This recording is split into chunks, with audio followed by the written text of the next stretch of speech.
Ẹ ǹlẹ́ ẹ̀yin ọmọ Yorùbá, á dára fún wa, kò ní dàálẹ̀ mọ́ wa lọ́wọ́.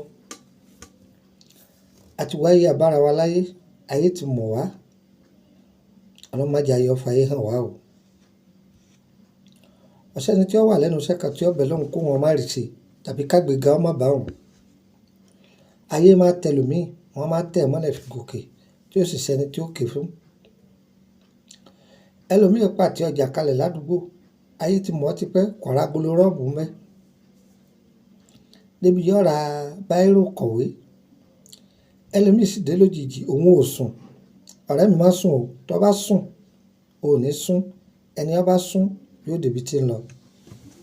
Gbogbo ẹni tó bá sùn láyé, àwọn náà máa wí, èmi ò mọ ibi kankan. Èmi ò mọ nǹkan kan. Níbi tó mọ nǹkan kan yẹn, wọ́n mọ̀ ọ́ mọ́lé. Wọ́n máa wo tàǹfé. Wọ́n máa wo tàǹfé. Ẹ rí pé lómi tí wọ́n bá dé bòmí lójijì, àwọn títí ń ṣe tẹ́lifíṣàn wọ́n wá balẹ̀ wọn lórí báyìí. Àwọn tí wọ́n bá ń bẹ̀ wọ́n á sọ wọ́n dọmọ ọṣẹ́. Ayé burú o. Tó bá lórú iṣẹ́ yìí, wọn ò ní rí ọ tẹ̀ mọ́lẹ̀. Wọn ò ní ṣe kí ni? Wọn ò ní rí ọ tẹ̀ mọ́lẹ̀. Ẹ lọ bá tọ́jú orí olóńgbò kan tí irun rẹ̀ pọ̀ ńbẹ̀, tí ó pé irun wà lára rẹ̀, orí olóńgbò. Bá jẹ́ dúdú, bá jẹ́ pupa, bá jẹ́ funfun, láti jẹ́ orí olóńgbò. Eku àfè, àfè lórúkọ méjì, àfè ní jẹ́ àfèmí là á pàfè. Ẹ tọ́jú eku àfè kan tó pé pérépéré, bá jẹ́ gbígbẹ, bá jẹ́ tútù. Èso làpálàpá pupa, èso làpálàpá funfun. Èso láà pupa, èso láà funfun. Ẹ ti tọ́jú ẹ̀. Odidi àtàrí kan. Wèèpè, èso wèrèpè lọ́pọ̀lọpọ̀. Ewé igi ọ̀mọ̀. Ewé kí ni mo pè é? Ewé igi ọ̀mọ̀. Ẹ jà yọ pọ̀. Ẹ jà yọ pọ̀. Ọya ó di gígó.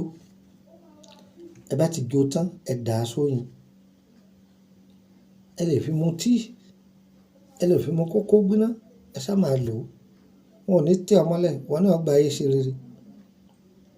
Wákàtí ayọ̀ rẹ kò ní wáwọ̀ sẹ́yìn, yóò lù dandan ni. Ó sì kí wọn náà rọ́wọ́ mú. Ẹ lọ ṣiṣẹ́ yìí, yóò sì bá yín lára mu. Èmi ọmọ yín náà ní Lukman ọmọ Ayédáre bàbá ọgbọ́n ọmọ ọ̀dọ̀ àgbà. +234 8032983298 +234 8133155111. Tẹ́ bá ti pè é tí ọ̀lọ́ ẹ bá mi sọ̀rọ̀ lórí WhatsApp number. Ẹ jẹun fún yín nọ́mbà orílẹ̀-èdè Benin. +22954651928 +22954651929. Níbo ni mo wà lórílẹ̀-èdè Nàìjíríà? Ọba Ìdẹ́kòròdú gáràjì wọ́sáwọ̀ mọ́tò ti lọ báyìí kù. Ọbọ̀lẹ̀ ní Emily bus stop, Emily Street, number 50 lẹ́gbẹ̀ẹ́ ilé lọ́yà. Níbo ni mo wà lórílẹ̀-èdè Benin?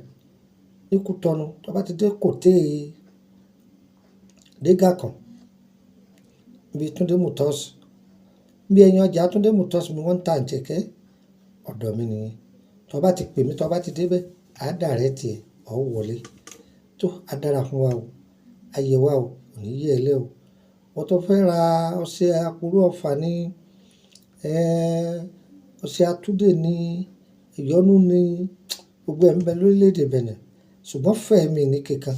Fẹ́mi 20,000 CFA ní jẹ́ bẹ́ẹ̀. 20,000 CFA ní. Tí mo bá wọ orílẹ̀-èdè Benin, àwọn iṣẹ́ kan náà ń bẹ tó yẹ pé ẹ bá lóríṣiríṣi. Èyí tẹ́ ẹ bá tọ́jú ní sẹ́mi, ó ti sọ̀rọ̀ káàkan lẹ́ẹ̀kan ẹ bá. Ẹ dákun, mo fẹ́ pàkíyèsí wa kan. Mo ń dárúkọ iṣẹ́ kan lọ ní, ṣé ìjẹta kọ́ ni? Iṣẹ́ ẹ ní ẹ̀fọ́ yánrin. Á bọ ẹ̀fọ́ yánrin yìí ni. Omi rẹ̀, òun lá fi po iṣẹ́ yẹn. Ẹ rí níbi ọwọ́ ọ̀gbẹ̀yìn tí mò ń ká àmọ́ sá pé ewé efinrin. Ọmọ ló kó sí mi lẹ́mìí. Ọmọ yẹn kí n máa ṣe program ní, kí n fi ká sọ pé òru yóò dìde.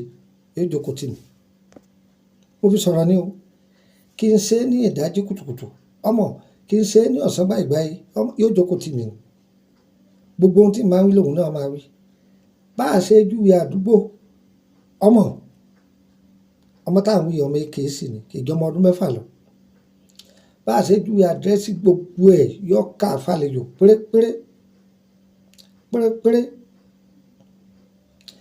ẹ rí i pé níbi ètò kan tí mò ń kà ní síjẹta kọ́ yẹn níbi ọwọ́ ọ̀gbẹ̀yìn tí mò ń dákọ̀ pé ire kàbìtì ẹgbóhùn rẹ̀ mẹ́ ọ̀pọ̀lọpọ̀ àwọn ọ́díò fídíò ẹ máa gbọ́ ohùn rẹ̀ mẹ́ tí wọ́n máa ní ire kàbìtì òun kan náà ni kí n tilẹ̀kùn mọ́rí jù bẹ́ẹ̀ lọ yọ wọlé wá bá mi